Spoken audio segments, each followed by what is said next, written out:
Hello everyone, thank you for joining us today for the How to Create Instant Flavors with Rotary live webinar.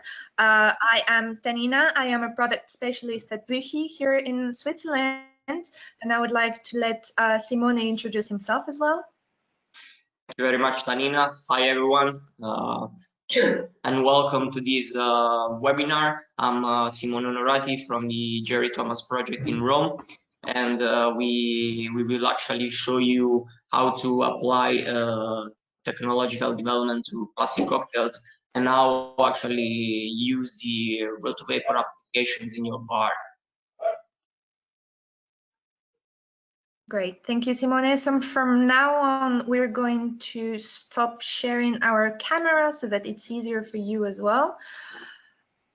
Just a few things before we start. You have the control panel on the upper right corner of your screen. You can click on the arrow in order to close it or to open it. And you also have a question section, a chat section in the panel. Don't hesitate to write your questions there. We will try to answer as much questions as we can during this Q&A at the very end. In this webinar, I will show you what's the rotavapor and what's the basic use of the rotavapor, and then Simone will show you how you can actually use it in your bar or in your kitchen. But first, I would like to tell you a bit more about the company. So we are Buchi Labortechnik. Here on the slide, you can see our headquarters here in Switzerland. For your information, Mr. Walter Buchi actually commercialized the very first rotavapor in 1957. So we're a bit kind of the creators of the rotavapor. What's a rotavapor actually? Let's start with the basic of that so that you guys know what we're talking about. So the rotavapor is basically this instrument that you see on the slide right now. How does it work? So you will have your sample in your flask. Then we will heat your sample. The whole system will be under vacuum. And because of the fact that you are under vacuum, the boiling point of the solvent of your product will be lower than what it would be at normal air pressure. And so basically, due to that, we don't have to heat as much as you would have to do it normally. And that's how the flavors keep actually intact. So again, I heat there, then I have vapor coming out of my product, right? Then in this condenser, you will have either water or a recirculating chiller. I will teach you a bit more later on how this works. So this will remove the energy, and then you will have your condensate in this flask that you have on the left side. So in order to make this whole rotavapor work, obviously I told you that you are under vacuum. So in order to make it work, you will need a vacuum pump. So we at Buchi actually offer the whole system. So here you have the rotavapor, you have the vacuum pump in order to have vacuum once again. Then you have the chiller here. And what's the chiller? So instead of putting water in your condenser, you can decide to go for a chiller. In the chiller, you will have ethylene glycol. And so you will be basically circulating ethylene glycol in the condenser, which is really good, first of all, in terms of water consumption, obviously, because you won't use water anymore. And also in terms of temperature, because you will always have the same temperature. And then you have the interface here in the middle, where you will be able to see all the parameters of your rotary evaporator. But for that, I will just let me change quickly into the video so that you can see how you can use your rotavapor. So hello everyone, I am Tanina and I would like to welcome you today in our headquarters here in Flabel, Switzerland. Please follow us into our labs. So as you can see here, you can see all our systems, but today please follow me because we're going to focus on the rotary evaporator. So that's a full rotary evaporator system. So you can see here the rotavapor, you can see the vacuum pump next to it, and the chiller just down there. And also you can see the interface here that is going to be connected to all the systems of the rotary evaporator. So we'll ask you to come a bit closer here. As you can see, I have my flask here in which I have my sample. So the sample is tea, peppermint tea, so it's water and the tea. And as you can notice here, we have what we call a beaker flask. So what's a beaker flask? The beaker flask actually has a much bigger opening, as you can see here, compared to a normal evaporating flask. As you can see, it's much smaller here. So what's the benefit of the beaker flask, especially in the mixology and food applications? You will have your sample here, so your food like your, I don't know, oranges or whatever, and if you want to get back your sample, then you can access to it much easier than in a normal flask. So how does it work? Quite easily, you just close the system, and that's tight.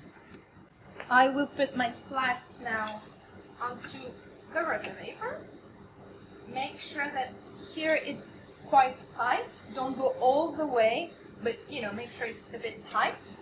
So now we're going to come a bit closer to the interface so that you can see how this works. So you can see all the parameters on the interface. So as you can see, you have the vacuum, the rotation, the heating back, the chiller, and if you go down there, you also have the vapor and the lift.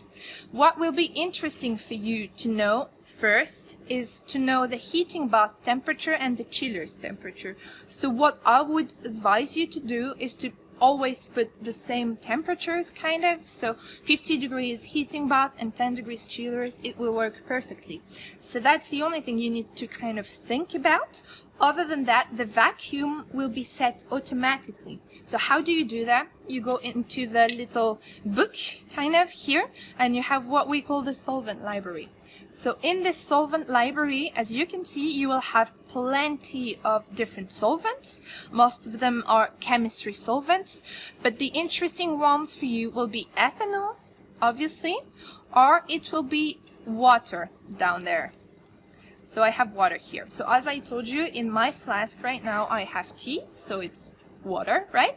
So I choose water, I go okay, and as you can see here, now the set vacuum is to 46 millibars, and this was made automatically. So again, you don't really have to think about it, you just go in the solvent library and you press your solvent. So now we're going to start the distillation. So as you can see, it starts rotating. I will immerse my flask now. When you immerse your flask, please make sure that this part is not underwater. Now I will ask you to come a bit closer.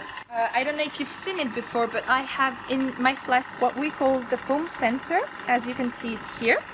It comes all the way from here and it goes down onto the flask. So what's the point of the foam sensor? Okay, we'll see first. There you go.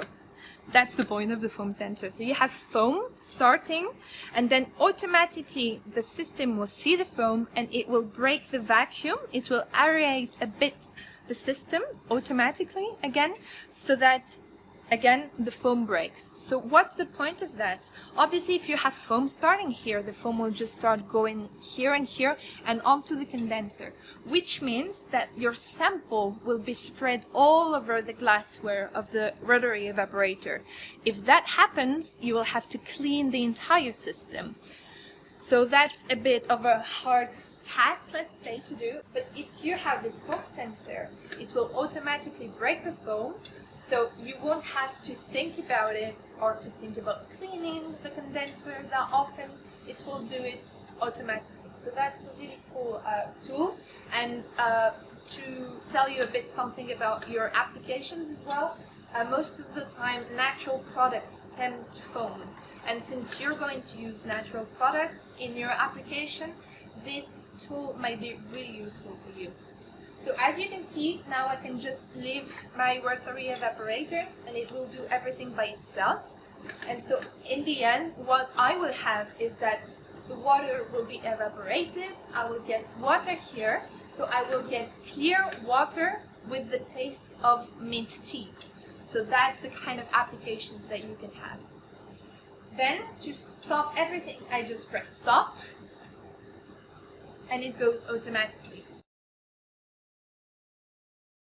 So now that you have seen how the rotary evaporator works and all the accessories that might be useful for you in your application, I will give the control to Simone so that you can start as well with your presentation, Simone.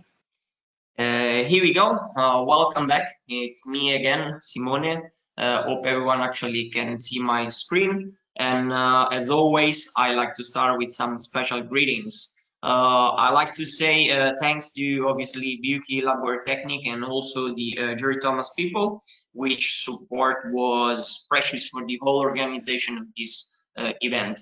Now let's get to the point. One second, you know, let's get to the point. Sorry. This webinar is being organized because we like to demonstrate some potential application in the bar industry of vacuum distillation by beauty rotary evaporator. The first project or application I'm very glad to present is called the old-fashioned Clarified. We started to work on this recipe in 2018, and it's a perfect example of what we believe at the Jerry Thomas project a cocktail should be all about. Cocktails sometimes occupy an emotional space, being only the multisensorial expression of a specific recipe. Take as an example a classic Negroni, which is one of the most iconic drinks you have on the planet. But if you don't know the story behind it, it's just a very bittersweet liquid without any romance that could transform that liquid into a real experience.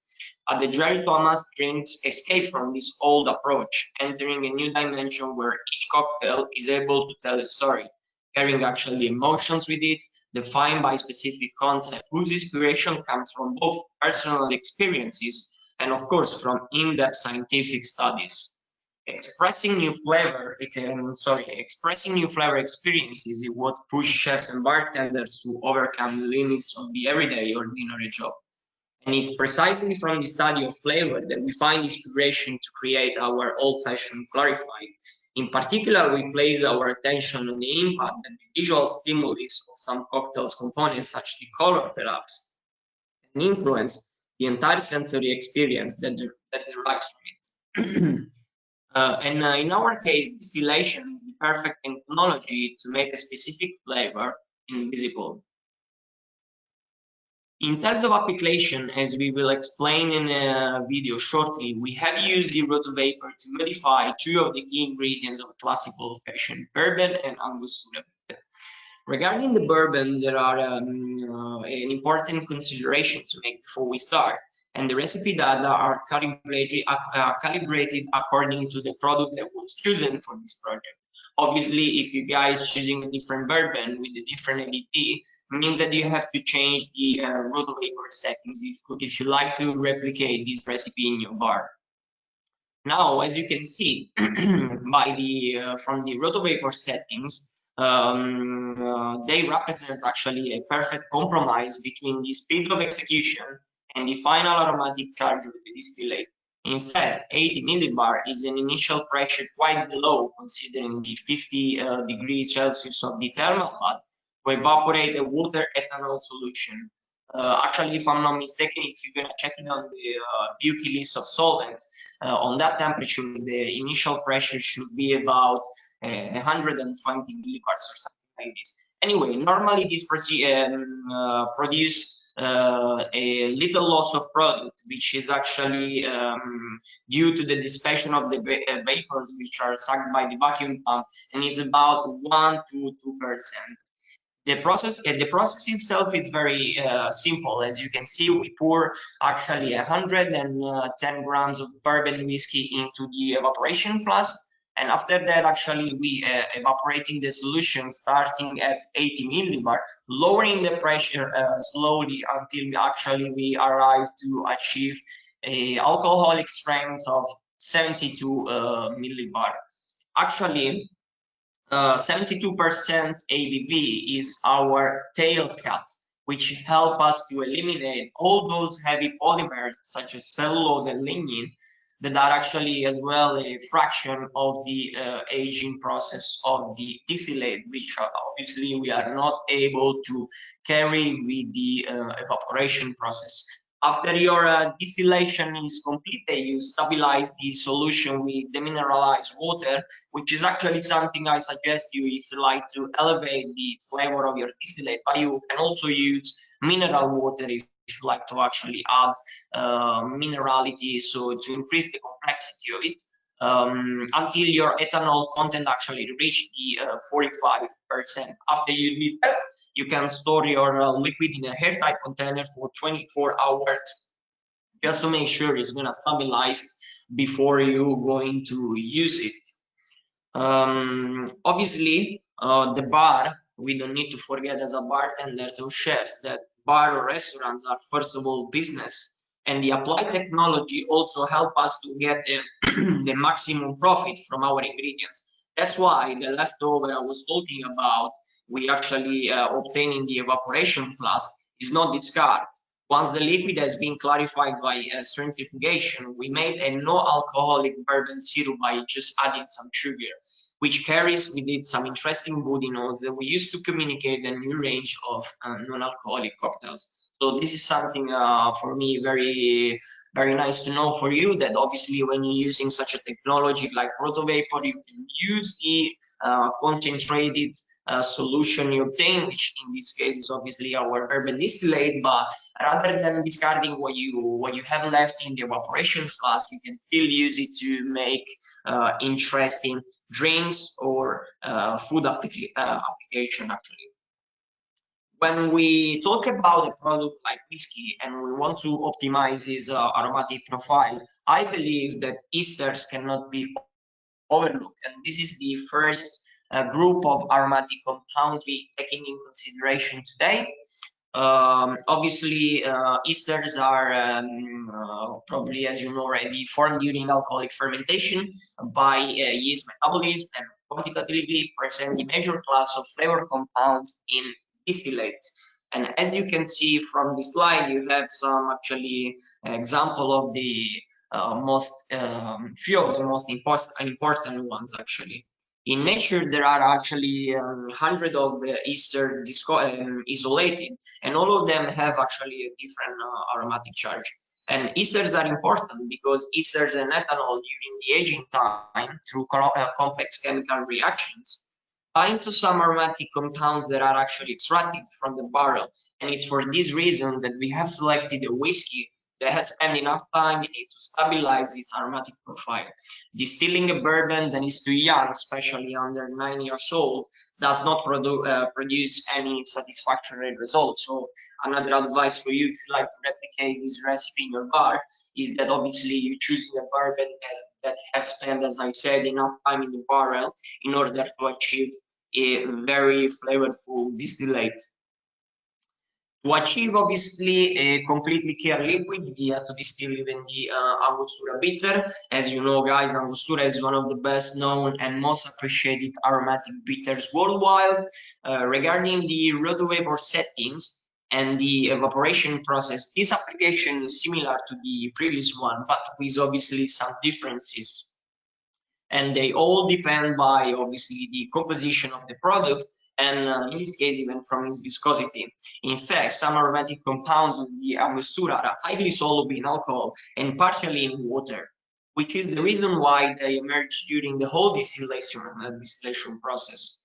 For this reason, I actually suggest you to completely evaporate the solution in order to obtain a distillate with a very powerful aromatic profile. Obviously, sweetness and bitterness, two fundamental gustatory properties of a bitter, are lost during the evaporation process. Reason for, once the distillation process is over, we reintroduce sugar and gentian, which actually is the most important bittering compound of the Angostura bitter. And once we did that, obviously using some, you can use Brixometer if you have one, or if you have the chance to access to digital hydrometer, they actually extremely precise instrument that you can use to add actually sucrose and water until actually you almost replicate the original rates or sugar content of the Angostura, and obviously its ethanol concentration that you can see by label is actually 44.7%. Doing that, we actually able to replicate almost the taste of the original product, obviously getting rid of the color. If you're wondering how we actually reintroduce the bittering flavor, as you see from the slide, after the sugar is added and the ethanol is fixed, or ethanol concentration is fixed, we actually cook the solution sous vide at 55 degrees for 20 minutes with very good quality gentian root. Obviously, we calculate the amount of gentian based on our palate, so we wanted to recreate a lovely bittering flavor just using 1 up to 2% of gentian root. The cooking process with gentian gives the distillate a pale yellow color, which is obviously absolutely not visible to the human eye when the old-fashioned clarified is served to our guests. As well, when the distillation process is done, you can store your clarified Angostura in a airtight container or just straight in the bitter bottle. Here we go. So the second project we like to present you is Secret Fire, a variation of a classic Old Cuban cocktail. The Old Cuban is a drink that represents a fusion between a French 75 and a mojito, in which obviously sense of smell actually plays a prominent role. Sense of smell, especially in liquids, represents 70 up to 80% of the whole flavor of what we actually bring in our mouth. In the Old Cuban, the bubbles from champagne carries, as you will see in the later video, the aroma of mint up to the surface of the glass, making this drink one of the most appreciated cocktails for its olfactory notes. Obviously, sense of smell has a great connection with the world of perfumery, whose spiritual heritage can be linked with the world of cocktails as well. One of the most ancestral perfume ingredients, which has always been used by South American populations, you might know it already, is Palo Santo wood. Thanks to a controlled distillation process, we are able to transport its mystical flavor in a cocktail. As you may have noticed, to obtain the maximum aromatic expression from our ingredients, if you read the first point of the slide, it's necessary to proceed with a solid liquid vacuum extraction for at least 7 days. If you don't have access to this technology, you can replicate a similar result with a simple 12 days maceration process in a jar or a airtight container, or the container you have on disposition in your lab. Regarding the rhodovapor settings, in this case, as you can see, thermal body is on 40 degrees Celsius. And we choose this temperature because obviously all depends from the type of material treated. Since Palo Santo is rich in essential oil, we proceed with the distillation, which is below 50 degrees Celsius, in order to avoid any kind of deterioration process, like the hydrolysis perhaps, which can actually occur in the final part of the distillation, where in the evaporating flask you have a very low ethanol concentration. The whole distillation run takes about an hour, and it's enough to obtain a distillate enriched with the essential oils from this beautiful plant, and actually still widely, which is still widely used in the perfume industry, as well, as I explained before. As we see for the previous applications, after the distillation is done, you can stabilize the solution with some demineralized water and store the obtained liquid in a hard-tight container for 24 hours before use, in order to stabilize this flavor profile. And obviously, the main component of what we try to extract from Palo Santo through the distillation is the aroma of its essential oil, and the main component of Palo Santo essential oil are actually terpenes, a class of organic compounds which are mainly present in some resins, woods, leaves of many botanicals. In particular, as you see from the slide, Palo Santo is actually, he has a high percentage of limonene, which you might know, guys. I will explain it in the video anyway. Is the main component of lemon essential oil, and is also the compound that gives lemon its distinctive smell. And whose concentration actually in the essential oil of Palo Santo can vary depending on the area where the tree grows and the wood is actually collected. But we can also find traces of other aromatic compounds such as menthol and anethol, which is the reason why we can actually use it successfully to substitute the mint inside of this old Cuban interpretation. Last but not least, I like to share with you even our Bloody Mary Highball, which actually is a project we developed recently, actually a few months ago. And obviously, as you know, tomato is the main ingredients of Bloody Mary. And obviously, because of that, this drink, it has a very strong and umami flavor. And umami is not only one of the five tastes, is also capable for us to communicate the culinary tradition of many countries, such as the Italian one. If you think about it, actually we find it in the combination of tomato and Parmesan sauce that we are actually that we like to use for our pasta every day. And I will explain something more about umami in the video that we'll show you soon. Obviously, being our Bloody Mary and Mexican-inspired cocktail, we wanted to use an ingredient that best expresses the Mexican gastronomic tradition, and I'm talking about the mole sauce. As happened with the Angostura, key ingredients of this sauce are actually sweet spices, whose aromatic compounds emerge in all phases of the distillation process. Obviously, you might know already, but the recipe from mole sauce can vary from region to region, and obviously, you know, as far as I see, sweet spices are used in almost all of them. It is therefore necessary to completely evaporate the solution to obtain a distillate with a satisfactory flavor profile. As always, the process is very simple to follow, but can vary according to the solvent you are using. So in this case, obviously, we're using ethanol, but if you're using water, just keep in mind that you have to adjust the settings based on this, but it can also change based on the molecules you are using. Obviously, we pour this ratio in the evaporating flask. If you're using very heavy and let's say sticky, oily stuff like mole sauce, I suggest you to use the Puki Becker flask, which is gonna make your life much easier and in terms of cleanings and smoothness in the process as well.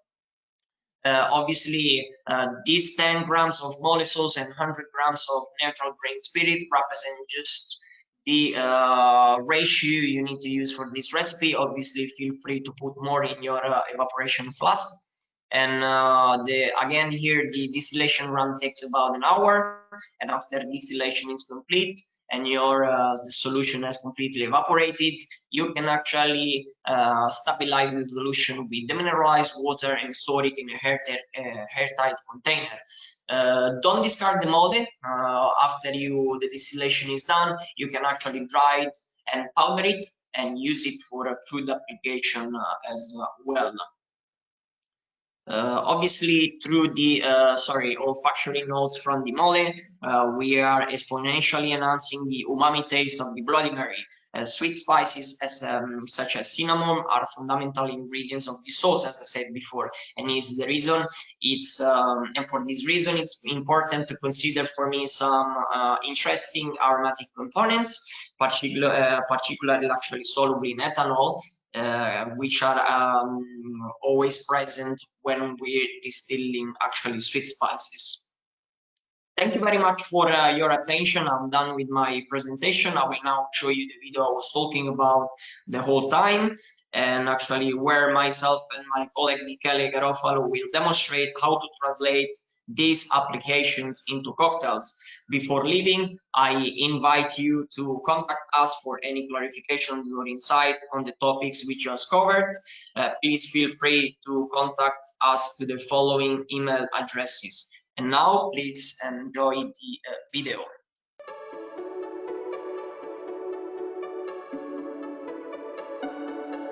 Hello everyone and welcome to the Jerry Thomas educational program. My name is Onorati Simone and I'm the head of research and development of the Jerry Thomas project. Just before we start, please let me introduce my dear colleague Michele.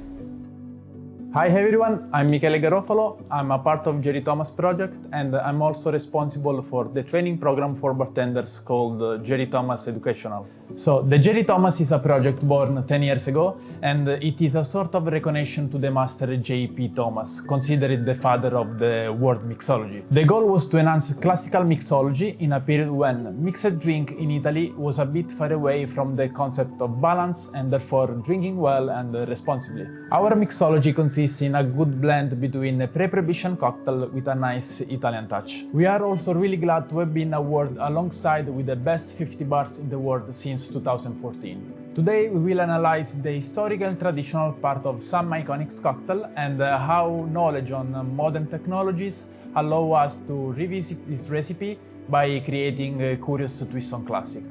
We invited you in our Bar Academy because we would like to show you how to apply sustainable technological development to classic cocktails. As Michele said, we will present you 3 very iconic classic drinks, also presenting you 3 modern variations of these recipes. In fact, today's webinar aims to show you how to exploit the potential of rotovapor and of course vacuum distillation, in order to explore a new range of sensorial experiences and how we as bartenders can take an advantage of this technology in order to communicate a specific concept and giving to our ideas a liquid form. But let me just explain what I mean when I just said ideas, concept and liquid forms. Distillation perhaps is a very ancient technology that mankind has exploited for hundreds of years. Rotovapor is a device that allowed us to evaporate or distill different mixtures at temperatures much lower than those normally reached by classic column stills, for example. In our specific case, think about all the spirits you are using in your bar every day and you will have a better idea of the importance that this technology also plays in our social life. Even if today the rotary evaporator is widely used in the best bars and restaurants all around the world, its potential still remains to be fully explored. We at the Jerry Thomas believe that cocktail recipes shouldn't just communicate or express a sensory experience, but it must also be able to communicate a story. And technology is the perfect vehicle for this purpose. The first recipe we'd like to share with you today is the old-fashioned Clarified, a modern variation of a great classic, the old-fashioned. But just before we get into it, Michele is gonna tell us the story behind the classic old-fashioned and how to prepare a very good one. The first official document that talks about old-fashioned dates back 1880, when from the columns of the Chicago Tribune, the Democrat Samuel Tilden invited his party companions to toast to the renunciation of running for president of the United States, drinking with some cocktails, like old-fashioned. A few years later, the same newspaper interviewed a local bartender, asking him what the trendy cocktail of the period were. The bartender also mentioned the old-fashioned among several cocktails prepared with sugar lump and rye whiskey instead of bourbon. Moreover, in the book La Cuisine Creole, published in 1885, it is mentioned with the name spoon cocktail precisely because it was prepared and served with a teaspoon, so that the customer could bring the desired degree of dilution to his liking.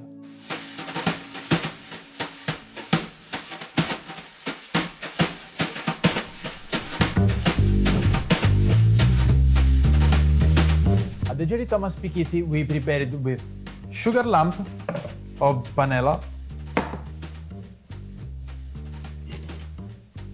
completely soaked with Angostura bitter, then we dissolve the sugar while using a splash of water and a muddler, and then we add 75 ml of Bourbon whiskey, added in 3 times by adding ice simultaneously.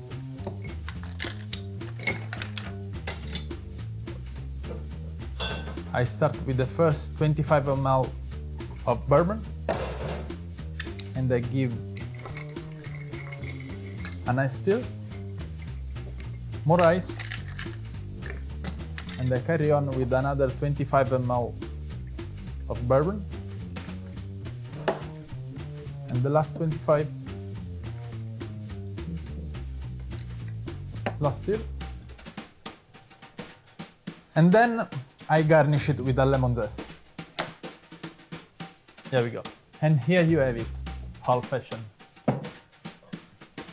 As you can see, this drink, with its 4 ingredients, is among the most appreciated and of course requested cocktails all over the world.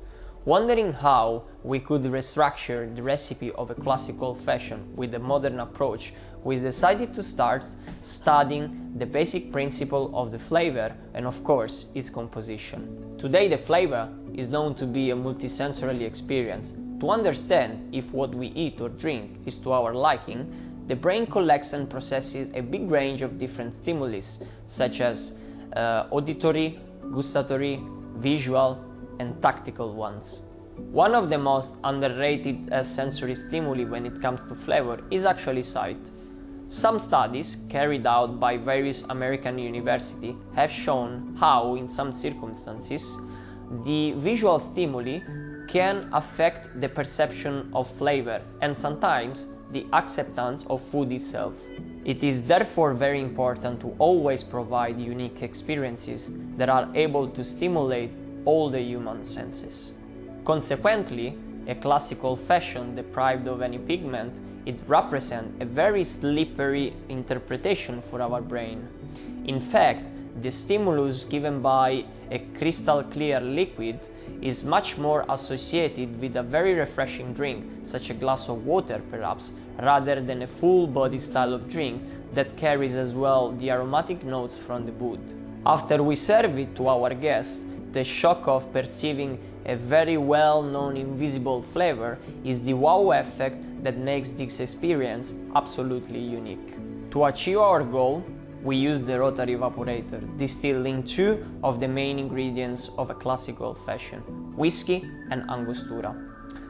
In this way, we're getting rid of all the pigments as they are very heavy compounds unable to pass in the airborne state.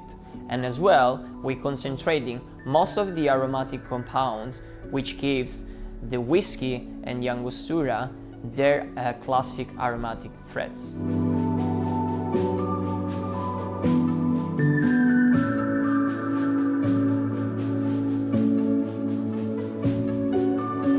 Regarding the final execution at the bar, we keep it like the classic one. So the drink is gonna be stirred over ice, and we will start with 60 ml of our clarified bourbon right inside our mixing tin. We then add our clarified Angostura bitter, 11 dashes, and finally we put our sweetener, which in this case is sugar syrup, 10 ml.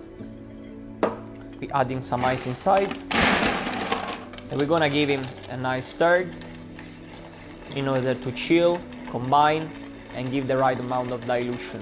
After the drink is done, we serve it over a single chunk of ice, just to keep the dilution, just in order to control the right amount of dilution.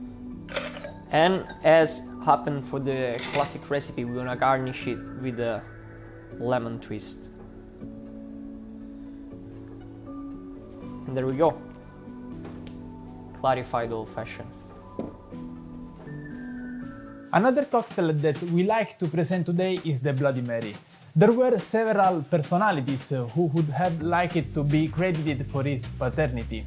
These include Fernand Petiot, who claimed to have invented it in 1921, and Bertin Asimont, credited for his invention by Colin Peterfield, which is the writer of the book Cocktail of the Ritz, Paris. The cocktail was often drunk by Ernest Hemingway and used as a camouflage to be able to drink without being discovered by the petulant wife. According to this theory, the cocktail was called Bloody Mary just after the above expression by the artist. Good Bertin, Bloody Mary didn't notice anything.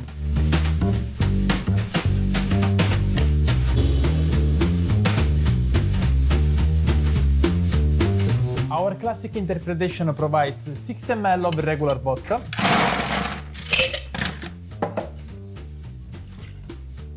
90 ml of tomato mix, which includes fresh pressed tomato juice, black pepper, celery salt and Tabasco, and 15 ml of fresh lemon juice. Then we mix it well using the throwing technique.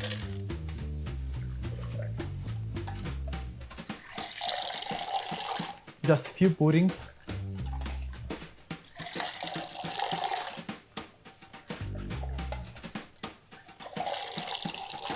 That's it. And we serve it in a high tumbler glass.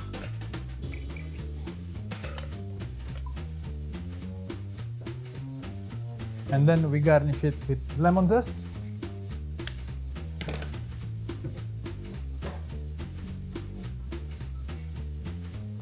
And here we have it, classic Bloody Mary. Please enjoy it.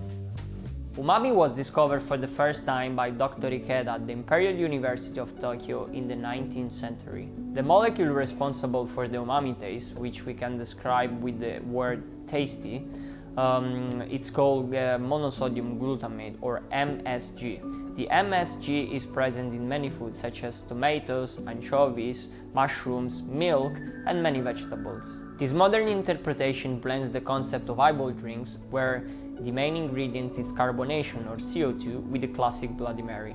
For this reason, we clarified our tomato mix with the centrifuge. Tomato mix, which is made of freshly pressed Samarzano juice, a very traditional tomato variety from Italy, Worcester sauce, Tabasco, black peppercorn tincture, salt, and a little bit of barley miso. We also use tequila for this recipe, which is the reason why we decided to borrow the mole sauce from the Mexican gastronomic culture, an element that decidedly helps us to enhance the umami flavor of the drink.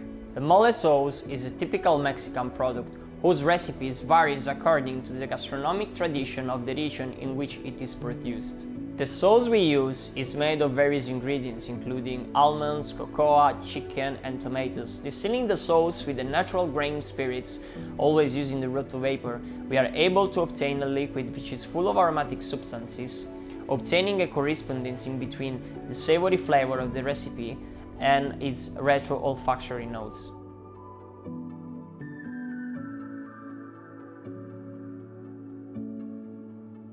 We're gonna now execute the drink.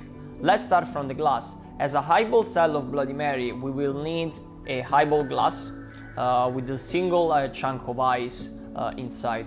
We're then gonna pour 40 ml of tequila, as we already mentioned in the presentation before. There you go, right into the glass. We're then gonna add our mole distillate in order to, as I said, enhance the umami flavor of the drink. Just 10 ml straight in the glass as well. We're then going to fill the glass with our clarified and carbonated tomato mix.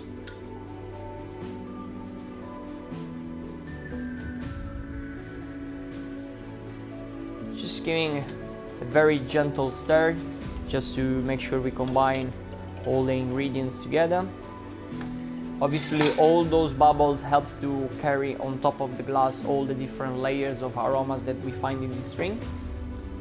And here you have it, our clarified Bloody Mary. Please enjoy. Last but not least is the Old Cuban. Old Cuban is a modern classic cocktail born in the early 20s in New York, created by Audrey Saunders at the Pego Club. We can say that we are in front of a fancy champagne cocktail born from a wedding between a mojito and a French 75. His success has been incredible.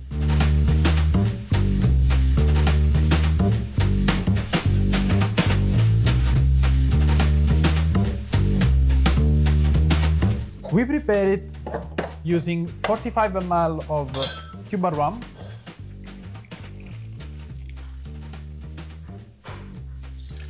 then we add 22.5 ml of fresh lime juice, Then we add 30 ml of simple syrup, 50 bricks, few dashes of Angostura bitter, and 6 mint leaves. We add some ice and we shake it well.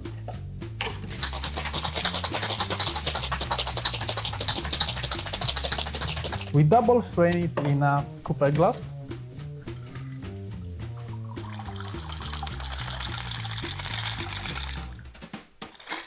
And then we top it up with some champagne.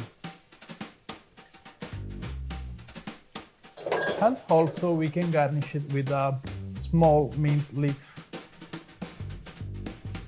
Ladies and gentlemen, this one is the classic old Cuban. Please enjoy. Sacred Fire, a modern twist of a classical Cuban, is the last drink I will present you today, and is a cocktail inspired by the world of perfume and by an in-depth study made on the sense of smell. When it comes to smell, we can easily introduce the differences between the orthonasal smell and the retronasal smell.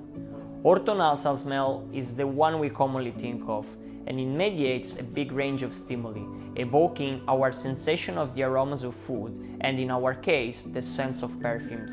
Retronasal smell can be considered a different type of smell.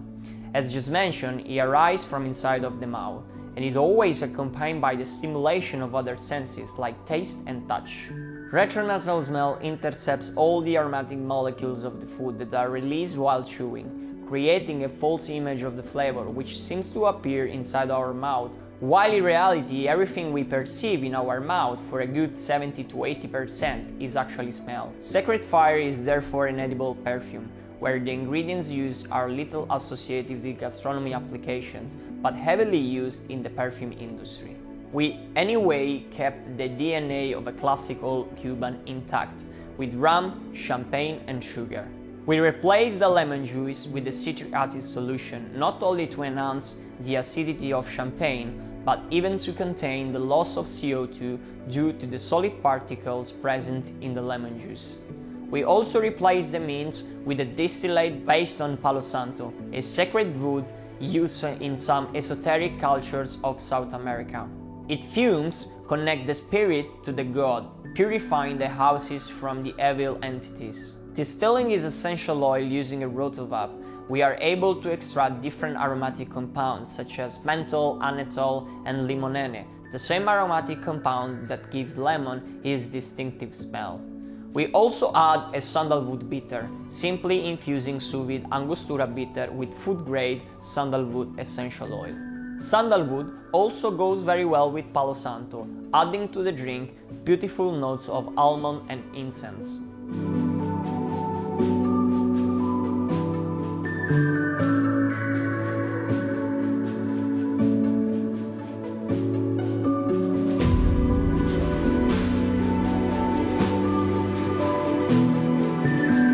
While the classical Cuban is a shaken drink, Sacred Fire is actually stirred.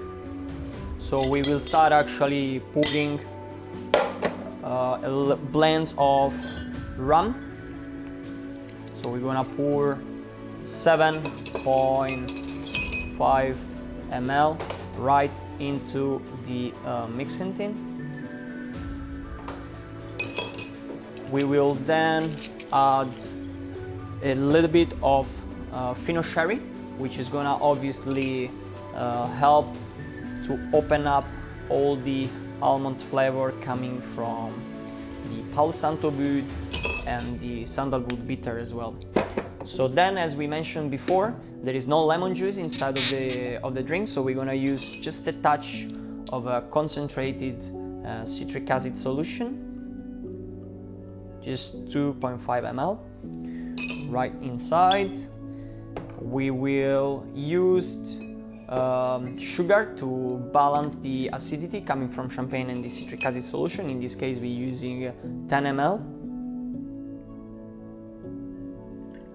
We then adding the main protagonist of the drink, which in this case, as I was explaining before, is a Palo Santo distillate. So we're gonna add just 12.5 milliliters right inside. There you go. And finally, last but not least, we're gonna pour 4 dashes of our sandalwood bitter. We're gonna stir it up. We're just gonna give it a quick stir. We don't want to ruin the flavor with too much dilution, just in order to chill it and combine all the ingredients together. It's a very elegant style of drink, so we're gonna serve it in a beautiful champagne flute. We're gonna pour just a touch of champagne inside. This helps to, as you pouring the liquid on top of the champagne, helps to decrease the loss of CO2 and also mix already the two liquids together. Right after that, we're gonna just add another splash of champagne. And obviously, as before with the Bloody Mary, all the bubbles carrying on top of the drinks all the different layers of aromatic compounds, creating this edible perfume effect. And there you have it, Sacred Fire. We are done for today from the Jerry Thomas educational program. Myself and Michele, we would like to thank you for being here, listening. We hope you enjoyed everything, and we also like to thank Tanina and Andriana from Buki Labortechnic for their support and for the organization of this webinar. Thank you very much. Thank you.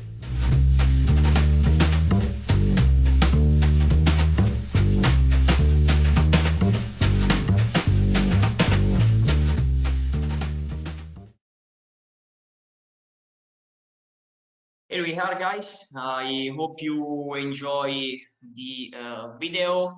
I'm now gonna switch back to Tanina, and we will have some time for the Q&A session. Yeah, thanks a lot, Simone, for all the knowledge that you shared with us. It was all very interesting. I think we can also start sharing our camera so that everyone can see us during the Q&A session. I will share my screen as well. So when some of you registered, you submitted some questions, and we would like to thank you very much for all the questions that you submitted. We took a few ones because obviously we could not respond to all of them, but please don't hesitate to write your questions as well in the chat right now. We will try to respond to as many questions as we can. Otherwise, we will get back to you via email in order to respond to them. So Simone, the first question that we had for you is, do you use trial and error to determine the conditions? And the second one would be, are there any precautions to take when using an evaporator for food? Actually, of course, before I go straight to the answer, I'd like to say that obviously, because of the very small amounts of time we have during these sessions, this was like an introduction to obviously a bigger world. So I encourage you guys to send us an email if you have any doubts of what we just covered, you know, and we will try to give you obviously a bigger answer actually. Let's actually go to the point. Obviously, we having different, we established different collaborations with other actually companies in Italy. Obviously, I'm talking about distilleries, liquor companies, and obviously before we start any project, we obviously you know, double checking on what we do. So the composition of the materials we're using, if there is any poisoning agents, and so on. There are obviously some you know, equations you can use as well to calculate the extraction coefficients you actually apply to any solution. So this obviously gives you the an idea of for example, how much grams of Palo Santo you need to use in order to achieve a specific flavor. But I also believe that, you know, one of the most advanced instrument nature actually already gave us is smell and taste. So, you know, you can use science and technology, but I believe that obviously what you achieve by smell and taste is very important. Because if people don't like what you do, then, you know, the whole dreams is destroyed. But yes, we actually use different equations. We use the endorsement of our master distiller from Turin, you know, because obviously, if you don't know, Jerry Thomas is even producing gins and vermouth. And yes, so there are different ways you can actually calibrate your recipes, and this is one of them. When it comes to food application, I always, as I explained before, is important to know the composition of what you are using. Obviously, when it comes to botanicals, there are few of them that they can be potentially poisoning.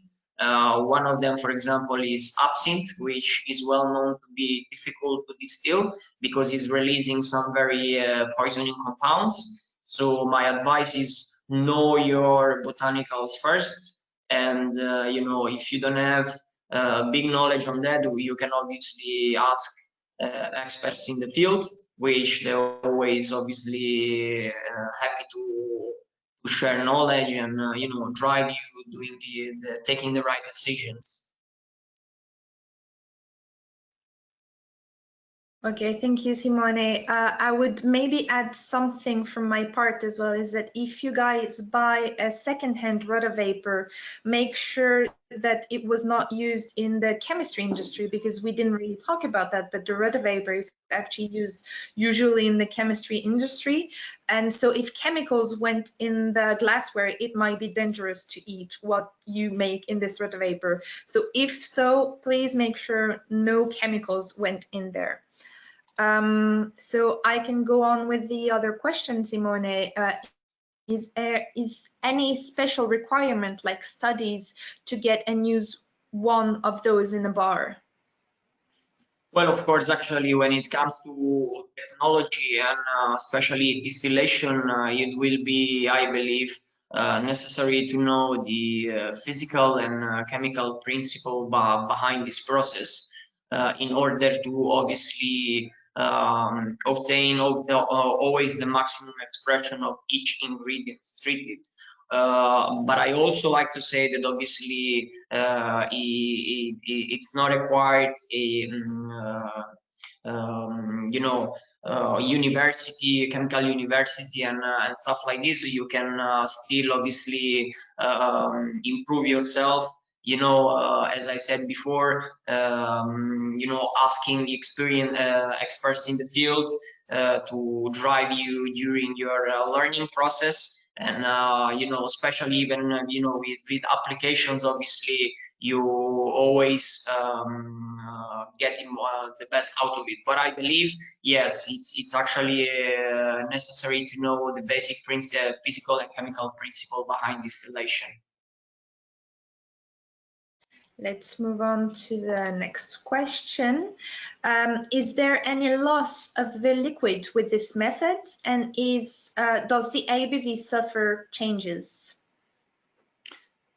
Yes, as I explained when I was showing the slides from the old-fashioned Clarified, the Bourbon Distillate, obviously what it can happen is that if you push the pressure a little bit too much, some of the vapors, they can actually be sucked by the vacuum pump, and this means that you're actually losing some, or not just some of the flavor compounds, but you're losing some volume as well, some liquid, you know. But this is obviously, as you know, in life everything is like a compromise, you know. So what I was explaining is that we fix the settings based on the speed of execution, and the aromatic profile the aromatic profile that we achieve on the end. So the loss is always very little, so we're talking about 1%, maximum 2%, which is usually less than 50 ml. ABV does not very much suffer this kind of loss because we're talking about a very little amount of liquid. But yes, what it could happen is that if you push too much let's say the pressure, you can actually lose some of the vapor, but it's a very little amount of liquid. Yeah, I will also add a little thing here. If you are kind of scared to push too hard or anything, or you don't really know where to start, then using the solvent library, as I showed at the very beginning of the video, might be very helpful, because those settings are calculated settings, and if you use them, then nothing will go through the pump, so you won't have any losses there.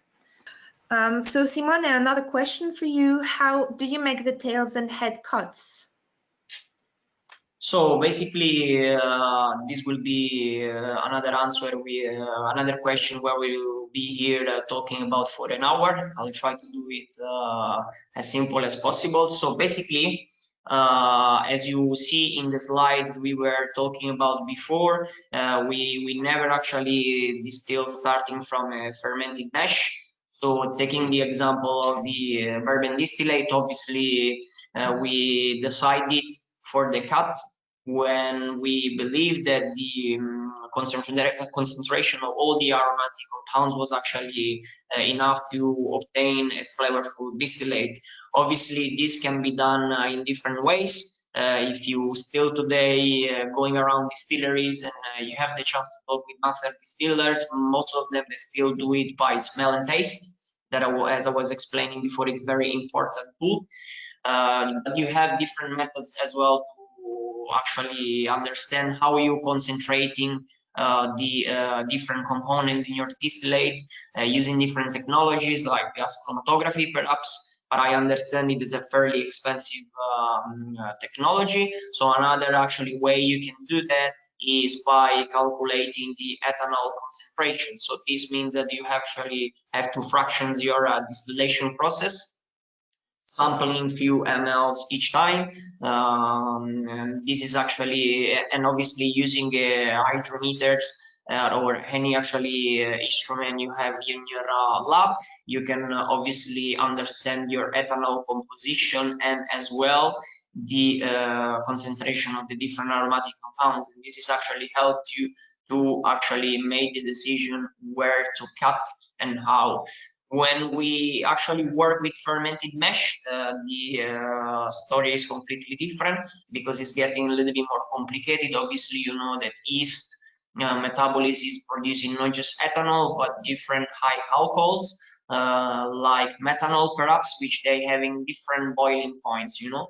In particular, methanol has a very has a lower boiling points compared to ethanol, but it doesn't mean that it just evaporate or emerge during the first let's say run of distillation, and is because it's highly soluble in water as well, and based on the concentration of ethanol in water, it can actually follow water boiling point as well, which means that you have it in all the phases of the distillation process. Another thing you need to consider is the damage that your fermented mash can have. And when I say damage, I talk about the potential presence of some acetic acid.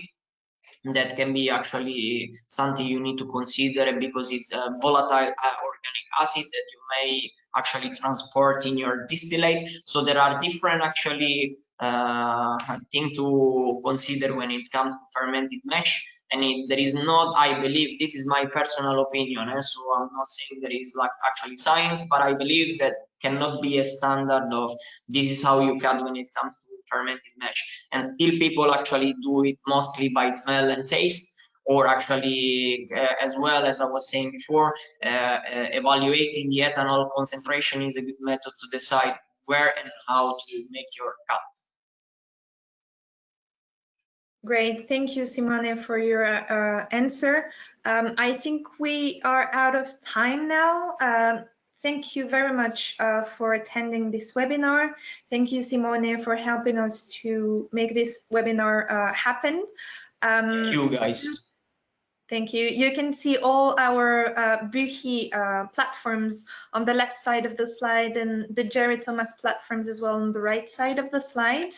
Again, we will try, just send an email or write in the chat and we will try to respond to your questions by email. So we would like to thank you for joining. Have a nice day and take care. Bye. Thank you very much, guys. Bye-bye.